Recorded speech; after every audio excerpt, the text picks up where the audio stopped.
ఈ వీడియో మీ దాకా వచ్చిందంటే ఖచ్చితంగా మీరు శివానుగ్రహానికి పాత్రులే అని అర్థం చేసుకోవాలి. ఎందుకంటే ఈ శివపురాణాన్ని మించిన ఒక మహాపురాణం ఈ జగత్తులోనే లేదు. ఇది ఖచ్చితమైన మాట. ఎలాగంటే శ్రీరాముని మించిన నీతివంతుడు, గుణవంతుడు, ధైర్యవంతుడు ఎలాగైతే ఈ జగత్తులో లేడో అలాంటిదే ఈ శివమహాపురాణం కూడా. ఈ జగత్తులో శ్రీరామునికి మించిన మానవాతీతమైన దైవం లేనే లేదు కదా. అలాగే ఏ శివపురాణాన్ని మించిన పురాణం లేనే లేదు.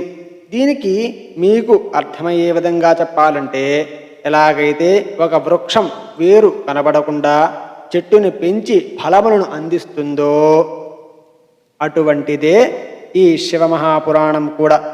మనకు తెలిసిన పురాణాలు, ఇతిహాసాలు ఒక చెట్టు యొక్క ఫలములు అయితే, ఆ చెట్టు యొక్క వేరే ఈ శివమహాపురాణం. ఏ ఫలమైతే తింటే చాలా మధురంగా అనిపిస్తుందో ఆ చెట్టుని, ఆ ఫలమును మనం చాలా బాగా గుర్తుంచుకుంటాం కదా. కానీ ఆ చెట్టు అంత ఆరోగ్యంగా ఉండటానికి, ఆ ఫలము అంత మధురంగా ఉండటానికి గల కారణమైన ఆ చెట్టు యొక్క వేరుని మనం గుర్తుంచుకోం. కానీ ఆ వేరు వల్లనే ఆ చెట్టుకి బలం చేకూరుతుంది. ఆ బలం వల్లనే ఎంతో మధురమైన పండ్లను ఆ చెట్టు కలగజేయగలుగుతుంది కదా.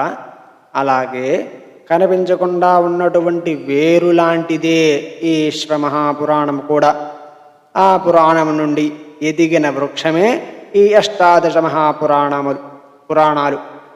ఆ పురాణాల వల్లనే ఎన్నో మధురమైన ఇతిహాసములు అనగా రామాయణ, భారత, భాగవతములు వచ్చాయని మనం గుర్తించగలిగితే చాలు ఆ శివానుగ్రహాన్ని పొందగలుగుతాం.